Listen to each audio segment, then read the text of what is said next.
মার সামনে আত্মীয়র বাচ্চারা যখন কিছু ভেঙে ফেলে। কাকিমা, আরে এত ভয় পাচ্ছ কেন? কাকিমা, আমি না ইচ্ছা করে ফেলিনি, আমার হাত থেকে পড়ে গেছে।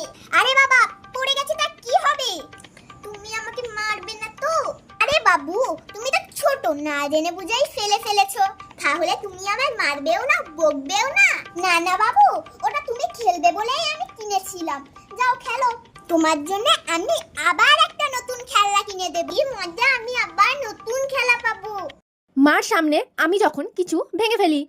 মন হলো চল চল ধীরে ধীরে। কি সর্বনাশ মনা, চিরুনির ডাকিগুলো ভেঙে দিলি। 10 টাকা দাম, জানিস কত কষ্ট করে আমি চিরুনিটা কিনেছিলাম। মা, সামান্য তো একটা চিরুনি, আজ তোর একদিক কি আমার একদিক। সারা জীবনের মতন তোর আমি আজকে চুল আঁচড়ানো বড় করে দেবো। তোর আমি চুলের মুঠি ছিঁড়ে নেবো। ওই ওই ওই, আর কখনো চিরুনি ভাঙবে? মা, আমি আর কখনো চিরুনিতে চুল আঁচড়াবো না মা, ছেড়ে দাও না মা।